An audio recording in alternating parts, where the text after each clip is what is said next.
So hi, everybody. Welcome to episode 83 of Level Up, 60 minutes of live Q&A, where your questions and votes really do drive the show. Now, a warm welcome, very warm welcome, actually, here in the UK today to everybody who's joining us live on LinkedIn and on YouTube. Do let us know your name and the city from where you are joining, please, in the chat.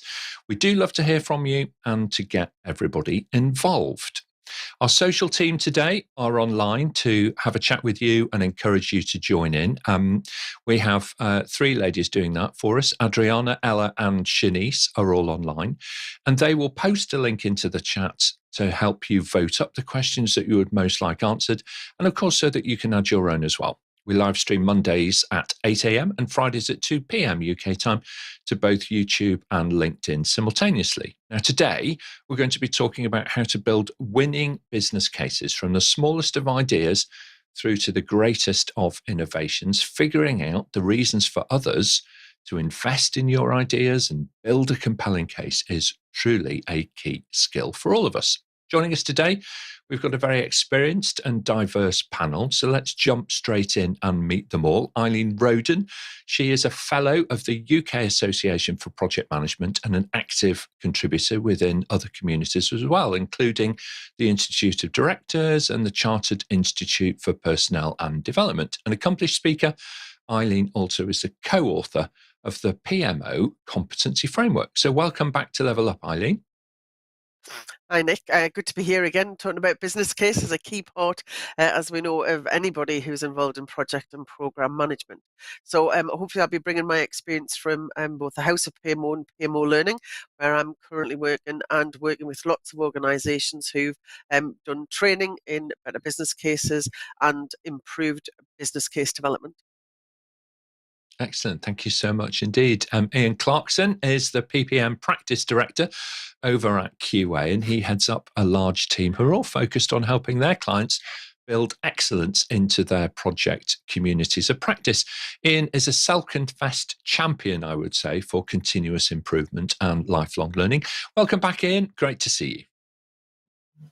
Thanks, Nick. Hi, good afternoon, good morning, good evening, everyone. Lovely to be back.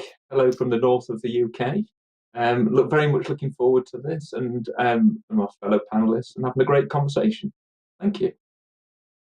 Okay, excellent. Thank you so much. Moving on, Nick Dobson. He's a principal consultant with CITI who works with senior project, programme and portfolio managers. Together with their exec sponsors, Nick has a specialist practice in portfolio management across a wide range of industries. Welcome back to Level Up, Nick. Great to see you. Thank you very much indeed, Nick. It's great to be back and have another opportunity to share thoughts and ideas with people.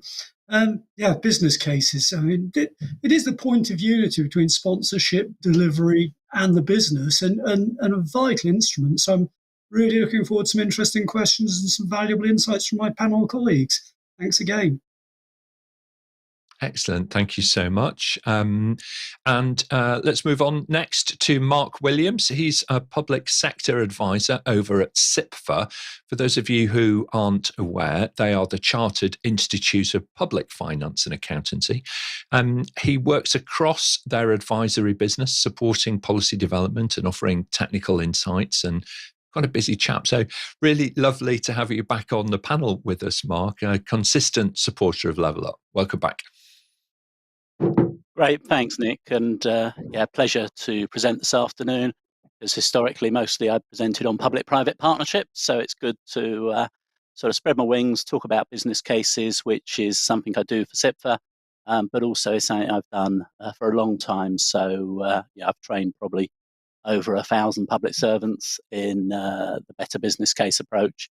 I also led the training work stream for Treasury, HM Treasury, on the Green Book Review in 2020. So passionate about the upskilling around this topic. Okay, excellent. Thank you very much indeed. Completing our panel for today is John Woad. He's a senior consultant based in London with Baringa Partners, a management consultancy firm. John specialises in business case development, investment economics, and business strategy. I am feeling a little bit like the junior partner here, everybody, actually, panel. And so I know that I am going to learn a great deal today. In particular, he works within the healthcare sector. So welcome to Level Up, John. Great to have you on the team. Thanks very much, Nick. Thank you so much for the invite. Really looking forward to getting stuck into some thorny questions on business cases. And to back up Mark's training credentials, he actually taught my foundation course a few years ago. So amazing how these things come back around. It's a very small world, isn't it? It's a remarkably small world sometimes. So excellent. Well, thank you so much, panel. Also completing our team on screen, at least today, is our question master, Charlotte Miller. She is joining us from the Thames Valley here in the UK. Welcome back, Charlotte. Great to see you again. Thank you very much, Nick. It's good to be here, and such an exciting panel that we have from various places around the UK.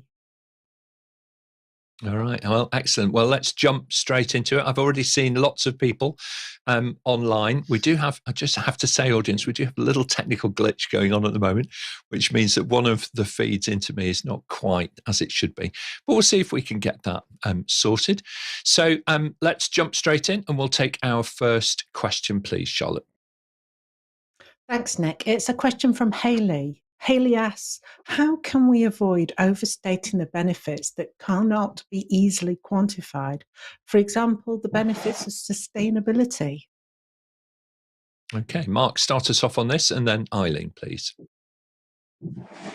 So one of the technical answers is obviously the use of optimism bias to deal with the inbuilt tendency to overstate benefits, understate costs, understate timelines. But as is sort of known, I'm not a big fan of optimism bias. I think there's other ways that you can address this. And one of those includes by taking a programmatic approach. And fortunately, sustainability is one of the other areas I do a few things on. So I worked on the Mayor of London's energy efficiency programme for almost a decade. I did the work for Glasgow City region on retrofitting 1 million homes, business case there in the run-up to COP26. So there is something as well about looking at what other people are doing in that programmatic approach, because everybody's doing the same business cases. And I can tell you, pre-energy price hikes, that the benefit cost ratios on energy efficiency retrofit buildings tend to be about 6-1. So, that's a good benchmark. So where you can work in a programmatic fashion and, learn from what others are up to, that will help you on understanding the benefits. Excellent. Thank you so much. Really strong answer to our first question. Eileen, your thoughts, please, and then we'll hear from Ian. And I think it kind of builds a bit on what Mark said there. It's about using a recognised model when you're trying to kind of work out something like sustainability, where there is a recognised model that you can use and actually other people have used in their business cases is really helpful. But I also think it's really important to get that validated by the individuals who are going to be involved in trying to realise those benefits after the project and programme has been implemented, so they actually can kind of buy in and say, yes, I actually think that's possible for us to deliver when the project's finished. Okay, thank you so much. And Ian? I actually think the question isn't just solely about benefits that can't be easily quantified. We could have to extend that to those that can, and kind of how can we avoid overstating benefits in general, back to that kind of optimism bias that was talked about. And for me, there's just an element here of kind of governance around the project and as Eileen mentioned, get the right people involved in order to scrutinise that, not just at the beginning when we're first kind of getting the business case maybe kind of approved or endorsed, but throughout. It's a live document, it's a live piece of information that can cease to become, as benefits can cease to become viable at any time. So for me, it's just putting that effort in up front almost to make sure that we're starting from a solid baseline. Absolutely. Thank you so much indeed. And John, your thoughts, please. Yeah, thank you. And I think there's kind of two sides to this, really, that the qualitative benefit piece, often you're going to have to back that up with quite a lot of assumptions. And I think that comes both to the point that Ian was just making, and to some of what Eileen and Mark were saying as well, that you've got to, if you're going to base that on assumptions, you've got to make sure those are rock solid, that they've been tested, that they've been agreed through governance, and you've got a good basis for what you're saying in that area. But I think also on the sustainability side, there are actually, back to Eileen's point about using good models, there is some really, really strong guidance out there, both in terms of there's supplementary guidance to the Green Book. There's also guidance from DEFRA, here at the Department for Environment here in the UK, on how you can quantify some of those environmental impacts. So you actually turn what would potentially be a qualitative and potentially slightly trickier benefit into something that you can quantify and that you can actually then put a really good solid appraisal around. Right, and I think all of that is really, really good advice and counsel. I think one of the things sometimes that happens, and I don't know if other colleagues on the panel have seen this, but people after a little while, first time that they get involved in writing a business case, they take it really, really seriously, and then after a little while, they get sort of cookie cutter syndrome, is what I would call it. They start kind of cutting and pasting. It's kind of the Control C, Control V, world of, well, they must be looking for this again. Didn't we write something along those lines somewhere? Hang on a minute, let me go back and have a look. And so everybody starts a new business case from a previous one. So it's just a thought, everybody. But one of the best ways I would suggest, as having read a lot of business cases, I've written a few, but I've read an awful lot as well and tried to make judgments about them, is, original work is always really valuable. Okay. And figuring things out properly is a really, really good idea, because if you guess, that can kind of come back to haunt you a little. All right. Very, very good indeed. Thank you very much indeed, panel. And so let's take our next question, Charlotte, if we can. Thank you, Hayley, because that was a great start to the show. Let's take our next question, Charlotte. Nick, we've got a live question that's coming from Jess Cliff. Have you seen any difference to decision making as a result of the Green Book review? All right. Well, panel, changes to decision making, and also just for the benefit of some others, I guess it would be good to explain a little bit more about what the Green Book is. So, John, why don't you start us off, and then we'll hear from Mark. Yeah, thank you. I think I wouldn't necessarily say there's been a massive change in decision making as a result of the reviews that have been done over the last couple of years. I mean, the last two iterations of the book. But there has been perhaps a change in emphasis. I think there is a greater valuation, a greater emphasis placed on social value and the consideration of social value within business cases now, certainly in HM government business cases. So I'd say that's probably the biggest output rather than a particular change in decision making. I think what's changing the decision points are constraints on budgets and wider pressures. I think we have seen that, but it's not so much of a review driven thing. Okay, thank you so much. Mark, your thoughts, please. So, having worked on the Green Book Review 2020, I mean, in some ways, this whole thing's a bit of a super tanker, and it's going to take a while to sort of turn around. And a lot of this is cultural, and given the scale of business case development, but I think there is a recognition that, again, one of the phrases from 2020 was, benefit cost ratios are not a decision-making algorithm. You don't plug in lots of numbers and outcomes of project that you want to do. I think there's a growing understanding of that. Also, I think people are a bit now sharper around, spending proposals should align to either government policy or local government policy. It doesn't tend to work well to go off and do something that's completely at odds with the policy, strategy, initiatives and targets. That alignment is important. So I think that's understood, and I'm always optimistic. So I think things are improving. And 2020, of course, focused particularly on levelling up. How do you deal with those distributional effects, the sort of regional effects, the sub-regional effects, and there's good guidance developed as part of that levelling up agenda, which may be renamed, but I suspect won't go away. And then 2022, a lot of focus back to the world of sustainability. So lots of supplementary guidance in recent months to help us with that net zero agenda. So yeah, I have seen some changes, but it's going to be a slow process, including training and upskilling and understanding the cultural aspects of this. And that includes right across the board, including there is a bit of a tension with elected members in local government who obviously like things to work perhaps a bit at a bit of different pace maybe than the business case process. So still some way to go to avoid the leader of the council jumping up saying we're going to do X, Y, Z before there's been any business case analysis done. Hope that helps. All right.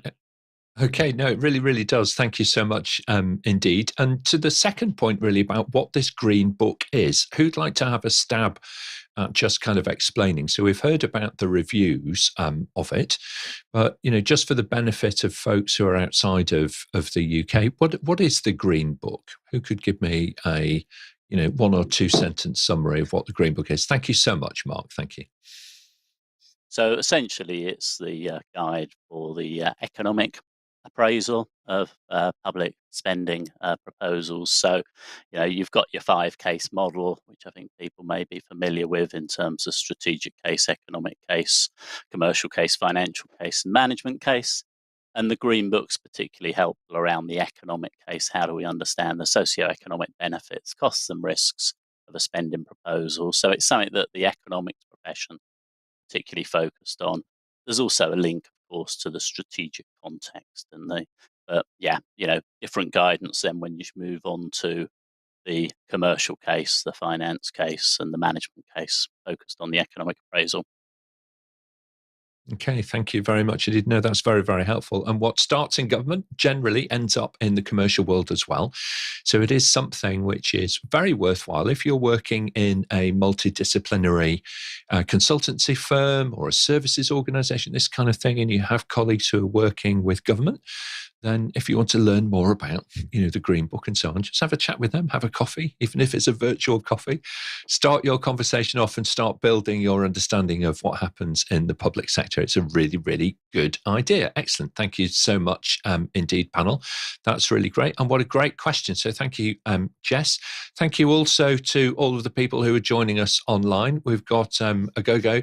Thank you so much for joining. Really great to see you, Monica. Great to see you too. So shout out to both of you. We also have Wilson as well joining. I missed whereabouts you were joining from, Wilson, but I think it's just shown now on the screen, Columbia. So that's really brilliant. And Herbert Valley as well. Ella, thank you so much for jumping in today, and Adriana, starting to engage with our audience online. That's really fantastic. So look, on that note, Charlotte, let's press on. We'll take our next question. Thanks, Nick. We've got another live question from Monica. She's watching on LinkedIn, and Monica asks, how often and with whom do you recommend to refine the business cases acceptance criteria? Ian, start us off, and then we'll hear from Nick. That's a good question. And my non-committal woolly answer is it depends, which is, what I mean by that really is, I was doing some work with an organisation many years ago around this kind of business case, and my contact there said projects fail at the beginning, they don't fail at the end. And, that's kind of resonated with me quite a lot, really. And for me, that comes back to really how good the business case is. And therefore, when I say it depends, it means the context is everything, the nature of the project, the size of the project. But I would always advocate putting the time and effort in to make sure that the business case is robust. And actually, to put more effort and more time and more reviews in at the beginning of the project to make sure that you don't fail at the beginning. And hopefully you don't fail at the end either. And in terms of who, I think it goes back to something Eileen said, actually, in one of the earlier questions, when we're talking about kind of involving the people who are going to realise the benefits and the users. And I would expand that to go get as many people involved as you possibly can. All stakeholders have got a vested interest in this, and the more you can get their insights, the better the business case will be, and hopefully you will avoid failure at the beginning. Yeah, absolutely right. Thank you so much, Ian. I really love that. It depends at the beginning, and then also there was that other lovely moment. Okay, there was that absolutely lovely moment which says, it's probably best as well if the project doesn't fail at the end either. So. So brilliant. Thank you so much. And that's very much our real life experience, isn't it? That projects that start well tend to end well, but they can go off the rails unless we get actively involved throughout. So really good advice. Thanks so much, Ian. Nick, your thoughts, please, and then we'll hear from Eileen. Yeah, thanks, Nick. Monica, hello. What a great question. Part of the answer obviously depends on what your role is, as in the you. Who do you recommend to refine a business case acceptance criteria with? Because if you're,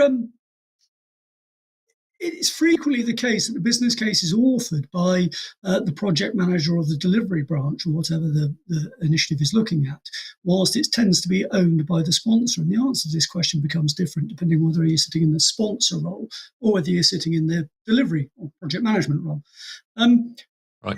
In any event, with the multiple uses of business cases, one of the primary uses, of course, is to steward an investment opportunity from flash to bang, beginning to end. And because of that, Ian's answer is obviously absolutely right. Up front, load a lot of reviews into what the acceptance criteria are, what all the criteria of the business case are, because it's going to refine, estimates are going to narrow, and you're going to have greater confidence in some aspects of the business case as it moves forward. So the answer is, with as much frequency as is necessary, almost Ian's answer, I guess, but definitely before any investment gates. It should be reviewed and refined in light of the appearing evidence on the initiative, and more balanced decisions get taken as we commit to more and more cash throughout the life cycle. And with whom? Well, it depends whether you're looking at the benefit side, in which case it's essentially the user community who are going to have to use the solution to deliver the outcomes. And if it's the cost and risk side, so cases 3, 4, and 5 in the 5 case book, then essentially the supplier side, risk elements and so forth. But everybody all the time is the shorthand for that. Thanks, Monica. Okay, thanks so much, Nick, and really, really good advice there. Eileen, your thoughts on this in terms of the frequency of refining the acceptance criteria? Right, so this I've read this perhaps a little bit differently, because I think there's individual business cases that are getting approved, and a lot of what's been improved in there is the solution that's been decided on for that individual kind of project and that individual need. But when I think about business case acceptance criteria, I'm thinking about organization-wide. What does a business case, so we often listen to something called a hurdle rate, so a particular level of return on investment before that business case is being approved. And often when we do business cases, we have something called multi-criteria analysis, where it looks at various different aspects that ups the priority of that particular business case in the organization. And very typically, that will be aligned to a particular portfolio. So all of the portfolios in the next 12 months is aligned to this particular strategy. So I would suggest, if we're looking at kind of the generic guidelines of business case approval for an organization, it should be revised as we refine the criteria for each of our portfolios. So you may have a business case acceptance criteria for your product development portfolio might be very different from your IT portfolio.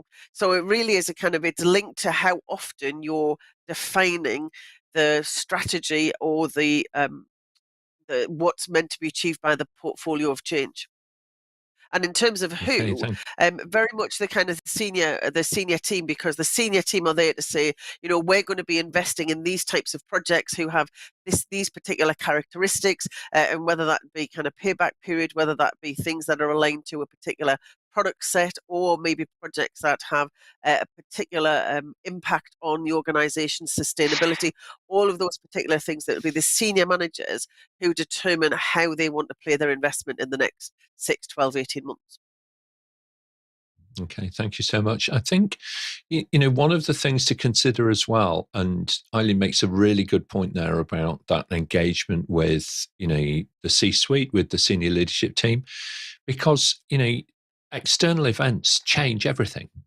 It would be crazy to continue to pursue a strategy in a recession that is built upon the premise that you're in a really strong market with accelerating demand for your goods or services. It's natural, isn't it, that we have to be able to, respond to world events. We need to be able to consider different things at different times. And so therefore, acceptance criteria need to remain, I would suggest, aligned. Now, the principles involved about what creates best value and all of these kinds of things and what's workable and so on, I don't think they change quite so often. But sometimes organizations really do need to pivot. And in that pivoting, it's a really good idea to get close to that senior leadership team to make sure that everybody in the organization remains aligned, not just to the mission and vision, but actually to the plan. What do you do in this next 12 months to bring about that mission and vision into reality? All right, excellent. Really good question. Thank you so much. Today, we've got some fantastic producers. You are our producers online, putting the questions directly into the panel. And of course, all of your questions drive our conversation. So very good. Charlotte, if we may, I can see the live questions are stacking up. So let's jump in and take our next one, please. Thanks, Nick. We do have a lot of live questions to get through. The next one is from AD. Generating options, long list to short list, as per the Green Book, is difficult to master. Do you have any guidance on how to generate sensible and meaningful options? Okay, thank you. Ian, start us off and then John. I can't hear you, Ian. Oh, my apologies. I'm not going to necessarily think about kind of what the Green Book says here. Just more generally, I guess it's quite subjective. What's sensible and meaningful to one person could be the complete opposite to other people. So it goes back to kind of some of the common themes I think we've heard already, which is around involving as many people as possible to generate those options. And actually, in all of this, and maybe kind of it's implied in the question, one of those options has got to be don't do it. Because if that isn't an option, then, are we writing a business case to justify a decision that's already been made? So certainly I would say in a long list, or the option of kind of don't do something is has got to be there. But for me, involve as many people as you can, get different perspectives. We don't expect the project manager or the sponsor to be the font of all knowledge and to be able to generate kind of all of these ideas themselves. And actually, I think it's probably a little bit arrogant of them to think that they can as well. So let's involve that community. Let's involve our stakeholders to do that. Absolutely. Thank you so much. John and then Mark. Thank you. I think this is a fantastic question, actually. Firstly, because it means that they actually want to do some proper options generation, which is often something that's skipped over for solutioneering and diving straight into a fixed solution. And you're right, it is really difficult to master. It's difficult to do it really well. But I would also take slight issue with the idea of sensible and meaningful options, because I think if you go into a really engaging multi-stakeholder attempt to generate some options, actually generate the wacky ones, generate the weird ones. You can always discount them later, but think expansively, and that often really gives you a really rich set of potential choices to work through. And I think probably the most critical thing, and there are different ways of doing this, and the Green Book has some guidance, and there are other models out there, but break the choices down. So you could look at the different options around the method of delivery, or the timelines, or the type of service you want to to implement, and that gives you a number of sets of choices that you can thread together into multiple different options, and that really helps build the richness then of your appraisal. I think that's a great question. Thank you, Sam. Yeah, absolutely right. Thank you so much, Mark, and then Eileen. So it's important to recognise business case development as decision-making process, and as a team sport, you've got to have a broad range of stakeholders, professional disciplines round the table involved in a series of workshops. And we need to make sure we have, genuine, credible options, which is why in the Green Book it now requires the use of the options framework, which is something to do in a workshop setting to think about the what, the who, the how, the when, and who pays. So you run through those 5 aspects. You develop a series of options, and then you do a bit of a pick and mix combination to come up with your long list, your short list, your preferred way forward, your preferred option. So there's good guidance in there as to how you do this. Why did Treasury come up with that? Well, because they, got really disappointed with seeing so many business cases that only ever had one credible option, and they want, a proper shortlist of proper options that are based on outcomes, not outputs. So that's why. And we want to move away from a world where, I mentioned earlier, elected members. We really don't want elected members jumping up saying we're going to build this, it's going to be built by these people, it's going to cost this much, and I've got the date in the diary to come and cut the ribbon on it. All the empirical evidence suggests that does not go well. We want elected members to give us the broad policy outcome framework and then leave public officials, public servants to sort of use the business case approach to shade in the grey space, including coming up with these options, including, as John says, let's think about some wacky options as well, because there's sometimes real value in thinking of a problem differently. Hope that helps. Okay, excellent. Thank you so much. Yeah, it really, really does. Thanks so much, Mark. And Eileen, final thoughts on this? Okay, so again, to kind of take a slightly different angle, use your PMO, get somebody to facilitate those sessions. Developing options, as already been mentioned, there is a framework that's in the Green Book and the guidance to the Green Book and building the business cases. And hopefully your PMO will have done a number of these, and they can facilitate that session and make sure that they ask the right questions and that they facilitate the discussions where those options are going to be made available. Okay, thanks so much indeed. And fantastic question, Addy. And you know what? Sometimes difficult is good. All right, because if it's easy and straightforward, then people don't actually stop and think. If there's one thing I would suggest to you is that I would champion the challenge. All right, champion the challenge. Don't see it as overwhelming, but just see it as out there, as something that just needs working through. And to the panel's point, the more brains that you get looking and thinking about, this particular issue, the better off that you're going to be, and the more meaningful you will produce those options for your organization in your own context. So super, super important there. So thank you very much indeed.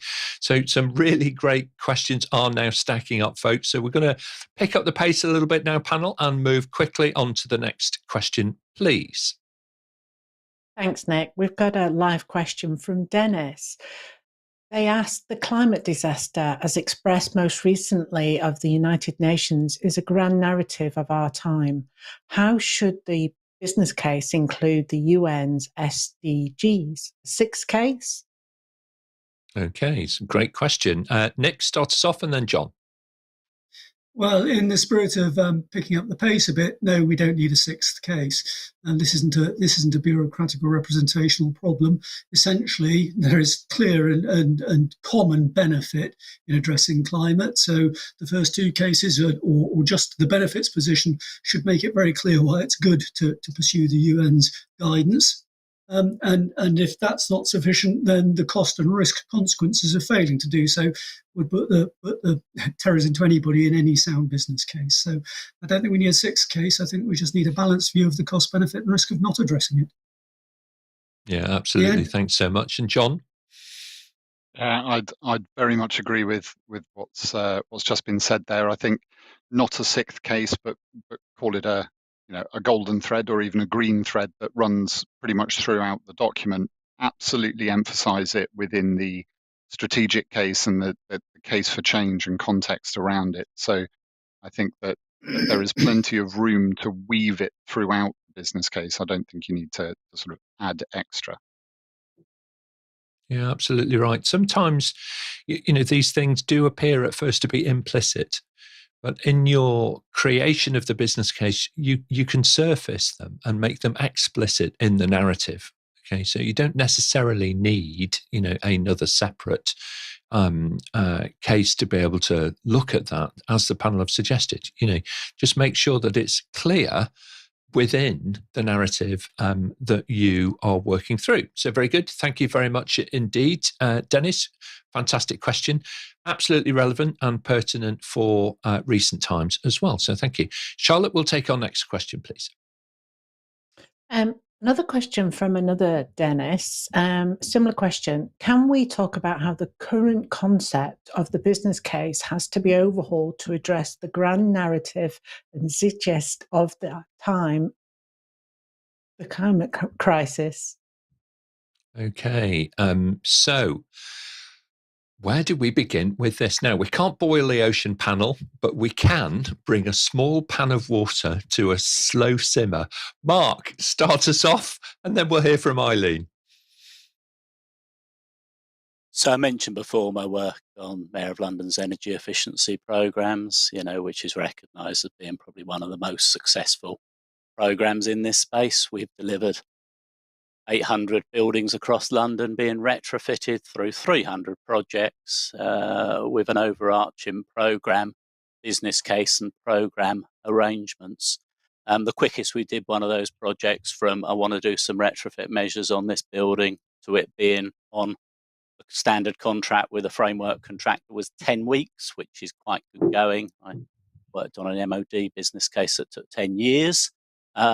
So actually, I think it's all there in the business case approach already. It's just understanding how you can apply it. And again, I mentioned earlier the work we did on Glasgow City region in terms of retrofitting 1 million homes and the programme level business case there. Again, that's a great example of if you understand Treasury's sort of guidance, Green Book and what have you, it can be adapted to deal with these sort of grand circumstances, these sort of all-embracing circumstances. Thank you very much. And Great, Nick? thanks. Yeah, I think Nick's last summary on the previous question really pithily summarises it. A business case is not particularly a prescriptive walk through a template of what has to be expressed. It is an argument for a position.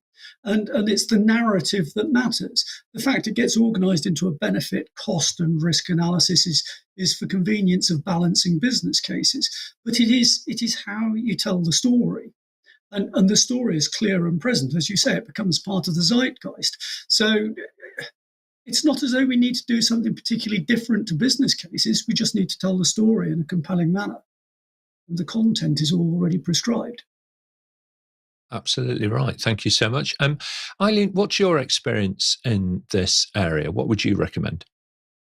Well, I think some of the things that we've already mentioned, I think we have to be clear that when we're approving anything in an organisation, that the current climate crisis has to be taken into account. So going back to what we said before about the business case acceptance criteria, in that, any business case that's going to be approved in this organisation has to have a section on there that says what impact this might have on our approach to climate change or what's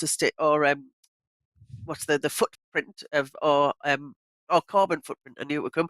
Our carbon footprint of our organisation. And we mentioned templates. It is useful to have within your business case template a specific section that has to be covered off and says the reason why we've got it in here is because it will be part of the discussion at project approval. So we can drive that and make sure that it's covered for every single project. Absolutely right. Thank you very much indeed. Now, one of the areas of the world that I work with quite closely are the eastern cities of Australia. So from the Gold Coast all the way down, through Sydney and so on. And of course, the climate crisis is really impacting businesses and organizations and public infrastructure and so on in that part of the world quite heavily. As the western side of Australia is being battered by the prevailing winds from the South Atlantic, the eastern side of Australia has had a lot of flooding and all kinds of, challenges and so on. So where I do think this is becoming more evident is that, people are talking about it more. And previously, when they sort of paid lip service to this kind of stuff, now it's getting people's full attention. So it's definitely worthwhile, considering as you're working through your own business cases. A big shout out now to some of the other folks who are actually online. We've got quite a few folks today joining us from YouTube. We do have quite a strong following on YouTube now, and it's growing all of the time. So thank you very much if you're watching on YouTube today. Really great to see you. Carolyn, thank you for joining us. I've missed whereabouts in the world you're actually joining from. And for those of you who are appearing on screen as a little robot, it's just to do with the privacy settings on your profile on LinkedIn. That's all that it is. Okay, so we're not taking anybody's forget what they're called, the profile photos rather away or anything like that. It's just to do with the settings that you have on your profile on LinkedIn. All right, very good. Thank you so much indeed, everybody. Let's move on. We'll take our next question, Charlotte, if we may. Thanks, Nick. We've got a live question from Jess. In the business case, how do you balance the level of technical detail versus document decision makers actually read and engage with? Okay, Ian, how do you manage that? I think we've got to remember kind of what one of the purposes or the key purpose of the business case is really, which for me is all about why we're doing it. Why we're doing this change in the first place, which I think often gets lost in the mix of kind of the what and the how, which I agree is important. I once had a sponsor who, kind of looked at one business case and said, "Don't give me the data, give me the insights." And actually, I think depending on who writing it, if they can get into kind of the real technical detail, but actually sometimes the decision makers don't need all the technical detail. Just give them the insights from it and tell the story behind it as well. So I think know who your audience is, and I think kind of just bring it back to the purpose of the business case, and and remember it's as much about the why as it is about anything else. Thank you very much indeed, John, and then Eileen. I'd very much agree with Ian's point on it's about the why. The business case has got to tell a story. And I think one of the best tips I was given fairly early on was write the business case for someone who doesn't understand the project. If you do have realms and realms of technical detail, maybe it's particulars about a technology system, make use of appendixes and annexes, but keep the narrative clean and understandable would be a really big recommendation. Yeah. Okay, thanks so much. And your thoughts, Eileen? So I think some of this does actually relate to kind of the better business cases kind of process of developing the business case, in that we talk about having a series of workshops where we have groups of stakeholders who are together. And in the development of the key information that goes into the business case, we have, we generate reams and reams of outputs, and there may be kind of a few spreadsheets involved, there may be some documents involved, there may be some PowerPoint decks.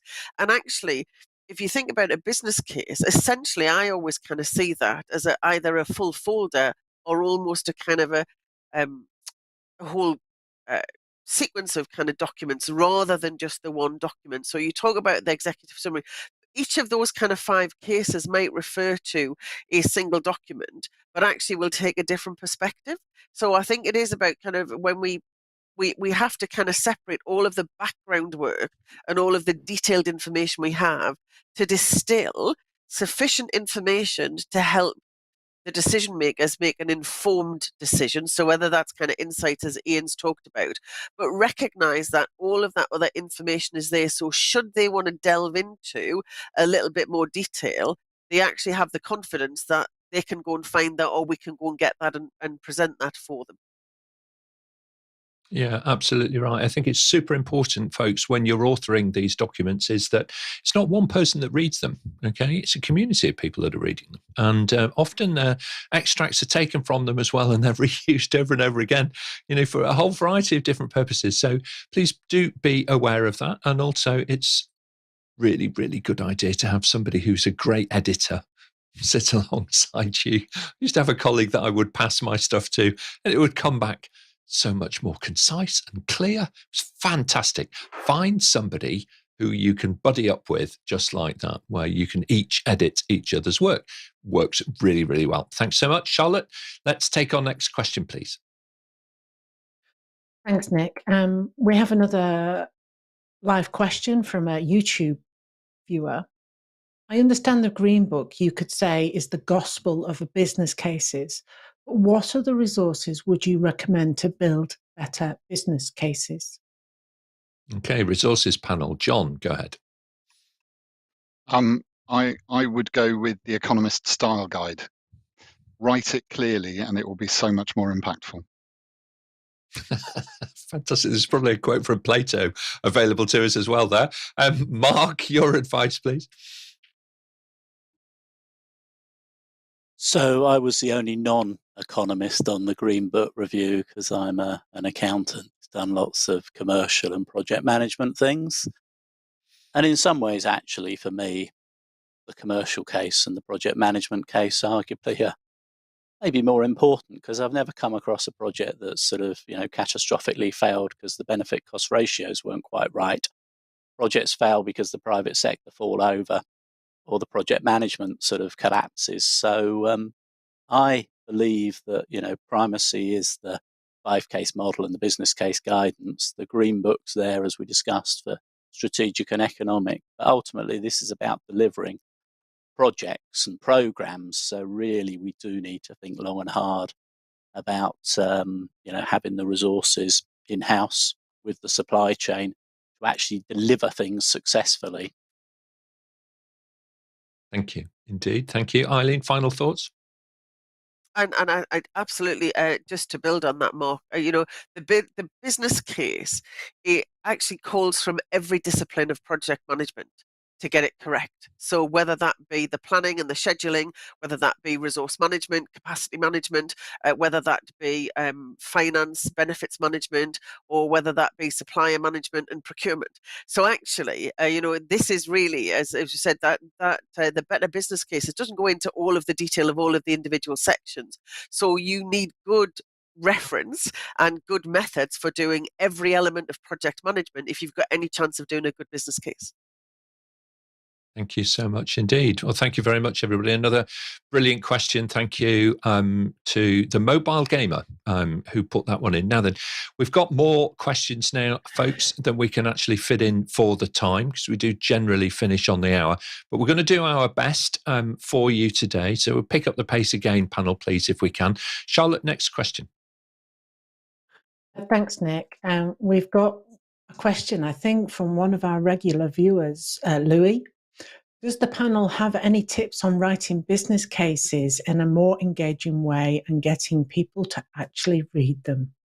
Okay. Well, just so fantastic. $1 million question. Nick, how do you go about doing that? Well, refer to John's previous answer. Write in an engaging way with a story that people can understand. That's a good word, isn't it? Think about telling the story, because that's actually what makes it truly memorable. Great advice there. Thank you so much. Eileen, quickly, how would you go about doing this? And I think this goes back to, what we've already answered, in terms of it isn't about telling them everything. It's about providing kind of the headlines, the detail, the kind of the high level view, and then allowing them, if they want more information, to be able to go and find that. And I think we've got potentially quite a short space of time attention span for people, and they don't want to read a 100-page document, and it's picking out those salient points that will make them want to go and look for the further detail before they sign that business case off. Okay, excellent. Thank you so much. One of the things that I would consider as a team is why don't you turn some of this into video, okay, and produce your written documents and so on, and then record some of the dialogue and the discussion amongst you about the business case, and that is a super helpful resource to be able to have. Okay, let's move on. We'll take our next question, please. Thanks, Nick. The next live question is from Jessica, LinkedIn viewer. The economic case often talks about some benefits of a scheme. How do you avoid repeating what you've covered when discussing benefits in the strategic case? All right, here comes Mr. Cut and Paste again, doesn't it? It's so easy when you're faced with a variety of questions that are really looking for a slightly different angle on a problem to end up cutting and pasting your answer and referring the honourable gentleman or lady to the answer that you gave earlier. So just be really aware of that. There's some subtlety involved here. It's about looking at things genuinely through different lenses and ensuring that you have clarity in your answer to the exam question set within the business case framework. Okay, so that's the key thing. Don't try and answer it from your own perspective. Answer it from the question as it's being put. So that's what I would suggest. But really good question, Jessica. Thank you very much indeed for that. We might expand on that on another occasion. Charlotte, I think we've got time for one last question. Thanks, Nick. And it's the last of our live questions. AD, could the panelists share their experience on the length of business cases and how to actually make them understandable and easier to read? All right, now this does seem to be a bit of a theme.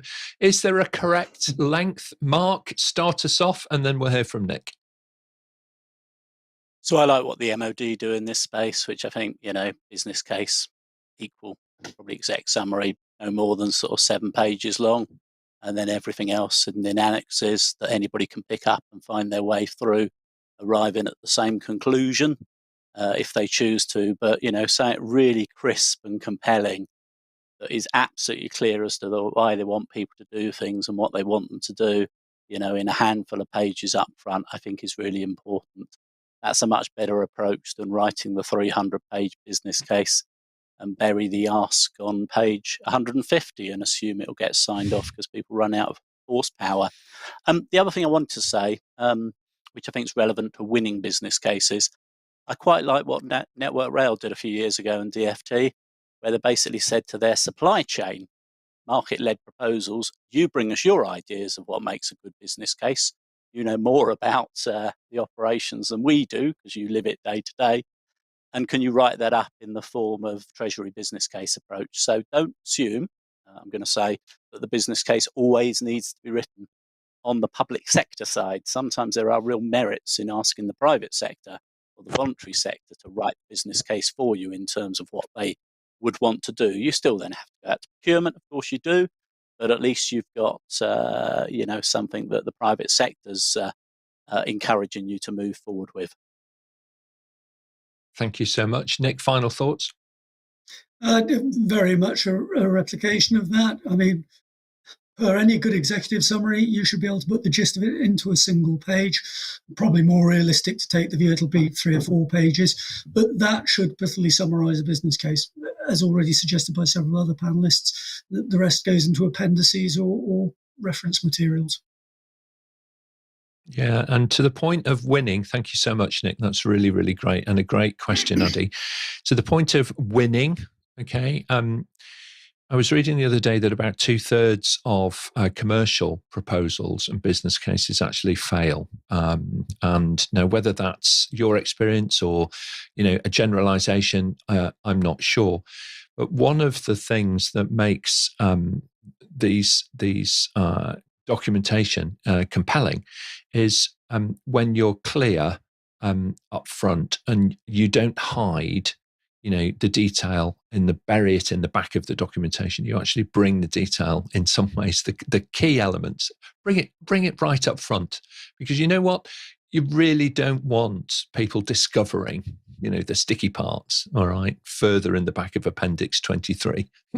If that's key, bring it up front and state it out loud, be proud of it. Say, look, this is going to be tricky because, however you go about doing that in your industry, in your organization, I would say be authentic, okay? It's going to stand steadfast alongside you. All right, excellent. Thank you so much. So let's get closing remarks. The hour has flown by really, really quickly. So if I may, Ian, I'm going to come to you first and then Mark. Yeah, I think for me, kind of the golden thread through business cases, just making sure people are clear on the why we're doing it. So my closing remark actually isn't mine. It's from Simon Sinek, who said that people don't buy what you do, they buy why you do it. And I think that's very true when it comes to the business case. To emphasize the why. Thank you so much indeed. Really, really important. Always start with why. That was Simon Sinek's, still remains Simon Sinek's, I think, mantra, isn't it, really? So excellent. Thank you so much. Mark, please, and then John. So about 10,000 people worldwide have been through Treasury's business case approach. Roughly the same number as actually have been through the PPP training as well, and they do sit well alongside one another in my experience. So we are building capacity and capability. Things are improving. It also aligns to all the things that are going on with the commercial profession, the projects profession, the finance profession, you name it. It's just unfortunate the world continues to get more and more complicated. So no matter how hard we pedal and no matter how hard we work in terms of building capacity and capability, the goalposts keep on being moved, but, we just got to keep on upskilling. Absolutely. Thank you, John, and then Nick. Thanks. I would probably leave you with three thoughts. One, we've touched on a few times, tell the narrative. Make sure that, to Ian's point, start with why. Make sure you align to objectives, so there is a clear link between wanting to do what you want to do and the direction of the organization, and really working the management case to show delivery confidence. That's what it's there for. And please, please, please don't leave the business case on a shelf after it's been approved. Use it. It's a living document. Absolutely. Thank you very much, Nick, and then Eileen.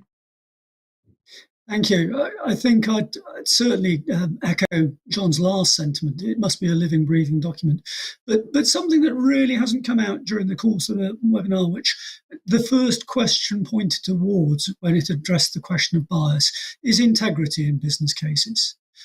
Given that it's an investment and decision-making tool, if you paint a false picture or tell an untrue narrative knowingly, then you're doing a huge disservice not only to your organisation but to yourself in terms of your integrity. And honesty in business cases should be absolutely paramount. Totally agree with that. Thank you so much, Nick. Eileen, and then Charlotte. I would have been last whether I'd still have something to say, but I still feel very strongly about business cases. Doing a business case is an exercise for an organisation to determine whether something is worth investing in. We shouldn't be surprised, therefore, we get to the end of developing the business case and we say, actually, we shouldn't invest. And we should celebrate the fact that we've done the work to find out that we would have made a bad investment had we rushed into it. And I think even the title of this session is how do you get a business case through? Well, actually, I would much prefer people to go in to developing a business case with an open mind, okay? And saying, actually, we think, we definitely need to do something in this part of the business. We're going to find out whether it's worth investing our time and money. And I would like to see a lot more business cases fail, but actually not fail, but be rejected because the investigation, the work that's been done has been so good, it's identified we would have thrown good money up against the wall. Thank you very much indeed. Great advice there as well, and even getting some virtual applause from the panel as well. So that's really great. Thank you so much. Charlotte, closing remarks for today. Quite a fast and furious show, and one or two mental hoops to jump through as well along the way. Yes, thank you very much. First and foremost, to our panelists, couldn't have done it without you. And secondly, the volume of live questions that we've had has been amazing. So thank you to our viewers. There has been some further live questions added, so we will keep those and save them till next time. Big shout out to our viewers. I know that we have some regular viewers and we are always looking for new panelists. So if you do fancy joining in and taking part as a panelist in a Level Up episode, just let us know. Okay, thank you very much indeed. And yeah, great shout out to all of our producers online. On behalf of all of the panel, thank you very much indeed. Thank you very much indeed, panel. Now then, everybody, on our website, you can search for answers to over 1,400 questions. It's a comprehensive free resource now connecting you with more than 140 experts from around the world.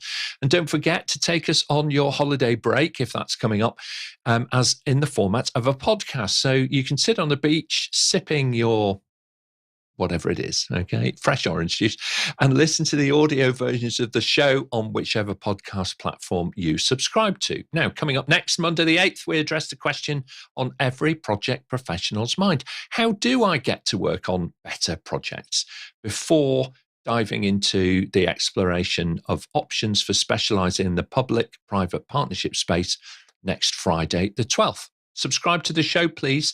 Do give us a like on YouTube. It only takes a moment, if that's all right. And please do share the episodes with your friends on LinkedIn and your colleagues and your network. That really does help spread the word and get us moving in the right direction. So subscribe to the show, and we'll send you a personal summary, of course, of what's coming up and how you too can join us here on the panel and level up your career with APMG. Thanks very much, everybody. We'll see you next time.